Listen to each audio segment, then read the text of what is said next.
चलिए दोस्तों, तो चैप्टर 5 अकाउंटिंग स्टैंडर्ड्स को अगर हम रिवाइज करें थ्रू 10 कदम, तो उस केस में हम किस तरीके से इसको रिवाइज कर सकते हैं। तो आपके सामने 10 यहाँ पे बेहतरीन सवाल हैं और मैं इस बात की गारंटी देता हूं कि इस 10 सवाल के अंदर एक ना एक सवाल ऐसा जरूर आएगा जो आप कहोगे कि सर इसका आंसर मुझे नहीं पता है, इसके अंदर कुछ ऐसी चीज पूछी गई है आपसे जो कि आप इतनी इजीली अटेम्प्ट नहीं कर पाएंगे, और उसको समझाते समझाते, उसको बताते बताते आपको कुछ एक एक्स्ट्रा ज्ञान भी यहाँ पे दिया जाएगा, जो कि ऑल्दो आपके मॉड्यूल में, आपके सिलेबस में कवर नहीं होता, बट आपको पता होना चाहिए और एग्जाम में इस टाइप की कुछ एक्स्ट्रा बातें पूछ ली जाती हैं कभी कभार। ठीक है, चलिए तो फटाफट से रिवाइज करते हैं 10 कदम में, देखते हैं कि आपका दम निकलता है या ये सवाल बिल्कुल भी दमदार नहीं निकलते हैं, ये हम इसमें जानेंगे। सबसे पहला सवाल आया जिसमें आपसे पूछा जा रहा है explain accounting standard briefly.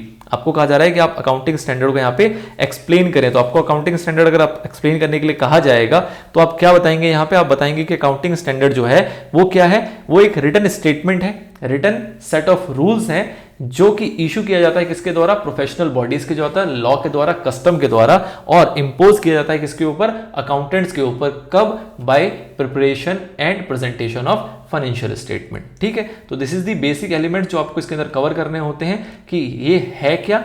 Accounting standards को जब आप डिफाइन करेंगे तो आप क्या क्या बातें कवर करेंगे कि भैया क्या है ये? एक तो एक रिटन है, रिटन में क्या है? आपको कुछ रूल्स दिए गए हैं, रूल्स जो है वो इंपोज किया गया है किसके द्वारा? प्रोफेशनल बॉडी, लॉज और कस्टम्स। किसके ऊपर ये लगाया जाता है? अकाउंटेंट के ऊपर। और कब इसको यूज किया जाता है? अकाउंटेंट लोग कब यूज करते हैं? जब वो फाइनेंशियल स्टेटमेंट को प्रिपेयर करते हैं या फिर प्रेजेंट करते हैं, prepare and presentation of financial statement. तो ये कुछ की एलिमेंट है, इसको जोड़ तोड़ के आप आराम से आंसर लिख सकते हो, कोई दिक्कत वाली बात नहीं, थोड़ा बहुत ऊपर नीचे होगा, पूरे नंबर मिलते हैं। आगे एक एडवांटेज बताना है आपको अकाउंटिंग स्टैंडर्ड का। तो अकाउंटिंग स्टैंडर्ड क्या काम करता है? अकाउंटिंग स्टैंडर्ड का फायदा यह है कि रिलायबिलिटी बढ़ाता है, क्रेडिबिलिटी बढ़ाता है, कंपेरेबिलिटी करता है, ट्रांसपेरेंसी करता है, यूनिफॉर्मिटी लेके आता है। ये सारे इसके एडवांटेजेस थे जो हमने सीखे थे। Now what are the objectives of accounting standards, name any two. अब यहां से आपको पूछा जा रहा है ऑब्जेक्टिव्स बताने हैं। तो ऑब्जेक्टिव्स के अंदर वही चीज है, पहला तो आपका यूनिफॉर्मिटी था जो कि सबसे इंपॉर्टेंट ऑब्जेक्टिव था आपके अकाउंटिंग स्टैंडर्ड्स का। उसके बाद यहां क्या कहा गया कि आपको ये क्या करता है, ये कुछ पॉलिसीज वगैरह प्रोवाइड करता है किसको? यूजर्स को, और साथ ही में उन लोगों को जो इसको प्रिपेयर करते हैं इस फाइनेंशियल स्टेटमेंट को, उनको ये कुछ पॉलिसीज वगैरह प्रोवाइड करता है। उसके बाद एक बहुत इंपॉर्टेंट हमने देखा था जिसमें हम बात करते थे कंसिस्टेंसी की, ट्रांसपेरेंसी की, और तीसरा एक कीवर्ड था इसके अंदर क्या? कंपेरेबिलिटी। तो ये इसका तीसरा पॉइंट था। और एक चौथा पॉइंट हमने देखा था कि भैया क्या ये इनहेंस करता है? ये इनहेंस करता है रिलायबिलिटी, रिलायबल बनाता है हमारे फाइनेंशियल स्टेटमेंट्स को, और उसकी क्रेडिबिलिटी जो है वो भी यहां पे इनहेंस होके चलती है। तो ये कुछ इसके आपके इंपॉर्टेंट ऑब्जेक्टिव्स थे। एक इंपॉर्टेंट और था जो कि हम इसमें छोड़ रहे हैं, वो था आपका कि ये जो effect of diverse accounting policy on practice है उसको रिमूव करके चलता है। 2 पूछे गए थे, 5 हमने मोटे मोटे पढ़े थे, कोई भी आप इसके अंदर से 2 चिपका सकते हो। अगला, right any 3 objectives of accounting standards. हमने यहाँ 5 बात कर ली, देखो 2 यहाँ कवर हो जाएगा, 3 यहाँ कवर हो जाएगा, कुल मिला के आप पांचों यहाँ पे लिख देंगे। ये एक इंपॉर्टेंट सवाल है। अकाउंटिंग स्टैंडर्ड्स के ऑब्जेक्टिव पता होना एक इंपॉर्टेंट एरिया है, तो आपको इसके बारे में पता होना चाहिए। कुछ ना कुछ अगर इस सवाल से पूछा जाएगा, इस चैप्टर से पूछा जाएगा, तो वो ये जरूर होगा। ठीक है सर। अगला कह रहा है इंटरनेशनल फाइनेंशियल रिपोर्टिंग स्टैंडर्ड्स को आपको डिफाइन करना है। तो आईएफआरएस बेसिकली क्या होता है? तो आईएफआरएस कभी भी शॉर्ट में दिया हो तो सबसे पहला काम तो ये कि आपको उसको फुल फॉर्म में लिख देना है। ठीक है, उसके अलावा आईएफआरएस में आप क्या बताते हो कि आईएफआरएस जो है वो किसके द्वारा इशू किया जाता है? ये इशू किया जाता है आईएएसबी के द्वारा। इसके अंदर जो रेंज कवर की जाती है वो कहां से कवर की जाती है? आईएएस से कवर की जाती है। और ये बेसिकली क्या फायदा दिलाता है? ये ग्लोबल मार्केट में एंटर होने के लिए हेल्प करता है। इसके बेस्ड अगर आप फाइनेंशियल स्टेटमेंट तैयार करते हो तो आपका ग्लोबल मार्केट में जो एंट्री है वो कंपैरेटिवली आसान हो जाती है। तो इस तरीके से आप डिफाइन कर सकते हो आईएफआरएस को। जो बेसिक एरिया था वो सारी चीज यहां पे भी यही है कि इसके अंदर भी कुछ रिटन रूल्स इंस्ट्रक्शंस होते हैं जो कि इशू किए गए हैं किसके द्वारा? आईएएसबी के द्वारा। किसको ऊपर इंपोज होता है? अकाउंटेंट के ऊपर, जो कि कहां इसको काम में लाता है? Prepare and presentation of financial statement. तो बेसिक स्टैंडर्ड्स की डेफिनेशन को उठाते हुए आपको ये की एलिमेंट यहाँ पे मर्ज कर देने हैं और आपका काम हो जाएगा। नाउ अगला इंपॉर्टेंट सवाल था what are the main assumptions of IFRS. IFRS के आपके क्या एजम्पशंस? और मैंने देखे थे कि 2 तो एजम्पशंस वही हैं जो कि पुराने थे। पहला गोइंग कंसर्न और दूसरा एक्रूअल। ये तो आपने अपने अकाउंटिंग स्टैंडर्ड में भी देखा। इसके अलावा हमने दो इंपॉर्टेंट यहाँ पे अजम्पशंस पढ़े थे, ये आपको ध्यान रखना बहुत जरूरी है। पहला है यहाँ पे मेजरिंग यूनिट अजम्पशन। पहला हमने क्या देखा, मेजरिंग यूनिट अजम्पशन। इसके अंदर हमने सीखा क्या कि मेजरिंग यूनिट अजम्पशन का मतलब होता है कि जितने भी आपके एसेट्स हैं या जितने भी आपके लाइबिलिटीज हैं उसको कैसे मेजर किया जाएगा, जो भी एसेट्स लाइबिलिटी है उसको कैसे मेजर किया जाएगा, उसको हिस्टोरिकल कॉस्ट पे ना मेजर करते हुए उसको हम कैसे मेजर करते हैं, उसको हम मेजर करते हैं फेयर वैल्यू पे। फेयर वैल्यू पे देखेंगे कि एसेट की आज के टाइम पे अगर हम एसेट यही जो हमारे बुक्स में रखा है उसको एक्वायर करने जाएंगे तो मार्केट में इसकी क्या वैल्यू है, उस वैल्यू पे रिकॉर्ड करेंगे। और आज के टाइम पे अगर अपनी लाइबिलिटी सेटल करने जाते हैं तो वो किस अमाउंट में सेटल होगी वो लाइबिलिटी, उस वैल्यू पे ही उस लाइबिलिटी को हम बुक्स में अपने रिकॉर्ड करके चलते हैं। This is the third assumption. और फोर्थ अजम्पशन हमने देखा था क्या, constant purchasing power. Constant purchasing power assumption. इसके अंदर क्या बात हुई थी, इसके अंदर बात हुई थी कि जो भी हमारे कैपिटल की वैल्यू होती है उसको हम at the end of the financial year पे, जो भी हमारा साल खत्म होता है उस टाइम पे इन्फ्लेशन का एडजस्टमेंट उसके अंदर हम कर देते हैं। मतलब कि हमारी परचेजिंग पावर जो है वो over the period of time कम होती रहती है, तो हम अपने कैपिटल को उस पर्टिकुलर ईयर के इन्फ्लेशन को ध्यान में रखते हुए एडजस्ट कर देते हैं। ये बात बताता है कौन, IFRS का फोर्थ अजम्पशन। तो ये चार अजम्पशंस थे, दो तो आपको याद रह ही जाएंगे। तो पॉइंट इज कि आपको ये दो याद रखने, ये दो याद रखेंगे तो आपको और कोई दिक्कत आएगी नहीं। Now the most important question of this 10 Kadam is this 7th question. यहां पे आपसे पूछ रहा है कि कौन से फाइनेंशियल स्टेटमेंट्स हैं जो कि IFRS कहता है बनाने के लिए। मतलब IFRS के अकॉर्डिंग कौन से फाइनेंशियल स्टेटमेंट्स हैं जो कि बनाए जाते हैं। ठीक है, तो आपको यहां पे ध्यान रखना है, आपने देखा क्या, आपने देखा AS। ठीक है, जब हम कवर करेंगे तो तीनों चीजों को कवर कर लेते हैं। आपने देखा AS, AS के अंदर आपको क्या कहा गया, AS के अंदर आपको कहा गया बैलेंस शीट बना दो और क्या बना दो, प्रॉफिट एंड लॉस अकाउंट बना दो, बात खत्म हो जाएगी। ठीक है सर, इसके बाद हम इसके आगे बढ़े, हम आए IFRS पे। इसमें क्या बनाना है वो हमने अभी नहीं सीखा, और इसी से थोड़ा आगे बढ़ेंगे तो आपका अगला जो आएगा वो आएगा क्या, इंड AS। इसमें क्या बनते हैं ये भी हमें अभी नहीं पता है, जो कि आपसे पूछा जा सकता है कि कौन से फाइनेंशियल स्टेटमेंट्स हैं जो कि बनाए जाते हैं इंड AS के अंदर।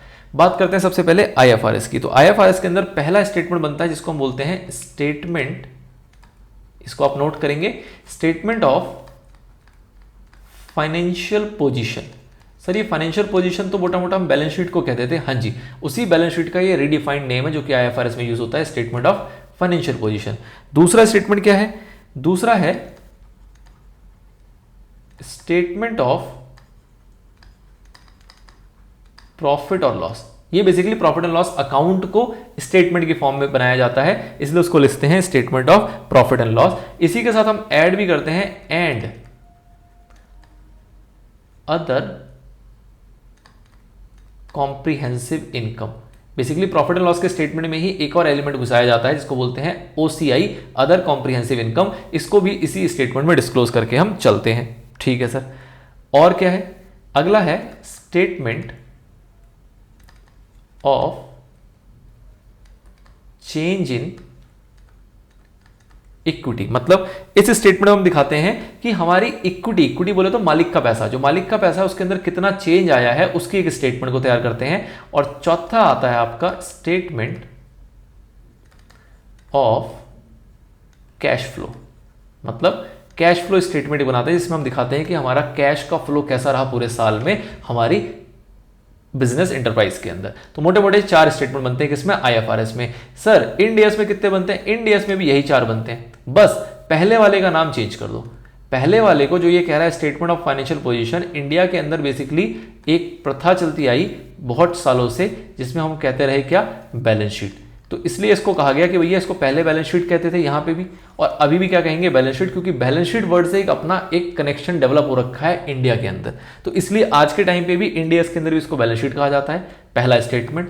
दूसरा स्टेटमेंट यही रहेगा, statement of profit and loss and other comprehensive income. तीसरा स्टेटमेंट आपका statement of change in equity, और चौथा स्टेटमेंट है स्टेटमेंट ऑफ कैश फ्लो। तो ये आपको मोटे मोटे तौर पे ध्यान रखना है। बैलेंस शीट का ही नाम है स्टेटमेंट ऑफ फाइनेंशियल पोजीशन, जिसको इंड AS में बैलेंस शीट ही कहा जाता है। यहाँ प्रॉफिट एंड लॉस अकाउंट होता था, इसको statement of profit and loss and other comprehensive income है। ये बेसिकली इनकम की कुछ कैटेगरी होती है, फिलहाल इसमें नहीं जाते, बट ये एक स्टेटमेंट है जो आपको बनाना होता है। अगला है statement of change in equity. Equity बोले तो मालिक का पैसा, मालिक के पैसे में कितना चेंज आया है, साल की शुरुआत में कितना था, साल के अंत में कितना है, और कितना उसके अंदर परिवर्तन हुआ है, उसके कारण क्या है, उसको हम इस स्टेटमेंट में दिखाते हैं। और अगला है आपका स्टेटमेंट ऑफ कैश फ्लो, जिसके अंदर हम टोटल कैश का फ्लो दर्शाते हैं कि कैश के अंदर कितना चेंज आया है, कितना कैश बढ़ा है, कितना कैश घटा है, कहां से पैसा आया है, कहां से पैसा गया है, कैश कहां से आया है, कहां गया है, इस स्टेटमेंट में उसको दर्शा के चलते हैं। तो मोटे मोटे 4 स्टेटमेंट जो है जो IFRS बोलता है और हमें बनाने पड़ते हैं, और इंड AS भी 4 बोलता है, उसके अंदर हम इसका नाम बैलेंस शीट बोल के चलते हैं। ठीक है, तो ये वो जानकारी थी जो आपके मॉड्यूल में इन जनरल कवर नहीं थी, बट एग्जाम में इसका सवाल पूछा गया है, तो इसलिए हमने इसको कवर कर लिया। अगला, explain any 2 differences between AS and Ind AS। तो AS और इंड AS के बीच में क्या डिफरेंस है, ये हमने देखा था।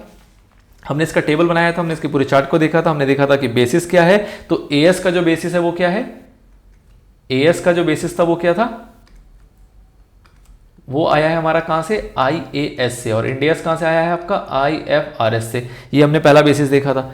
उसके बाद और अगर कुछ इंपॉर्टेंट डिफरेंस की बात करें तो ये जो है ये फेयर वैल्यू को नहीं मानता, ये हिस्टोरिकल कॉस्ट मानता है, जबकि ये किसको मान के चलता है, फेयर वैल्यू को मान के चलता है। जो फॉरेन इन्वेस्टर्स हैं वो AS पे भरोसा नहीं करते, लेकिन फॉरेन इन्वेस्टर्स जो है वो इसके ऊपर भरोसा करते हैं। इसके अंदर आपको मल्टीपल रिपोर्टिंग करनी पड़ती है AS में, इसके अंदर मल्टीपल रिपोर्टिंग आपको नहीं करनी पड़ती। तो इस टाइप के कुछ डिफरेंसेस देखे थे। यहाँ AS के अंदर आपको 32 स्टैंडर्ड इशू किए गए हैं, 29 अप्रूव किए गए हैं, इसके अंदर टोटल 41 स्टैंडर्ड्स हैं जो कि इशू और अप्रूव किए गए हैं। तो ये कुछ डिफरेंसेस थे, हमने डिटेल में देखे थे, आपको 2 पूछे गए, आराम से आप 2 कोई से भी बता दोगे।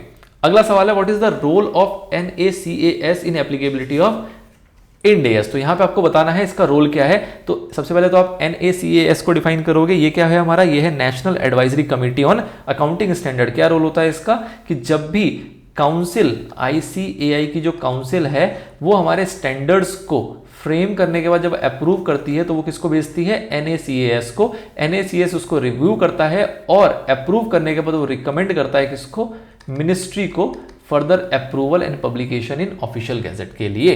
तो ये काम है हमारा किसका, NACAS का इंड AS को एप्लीकेबल करने में।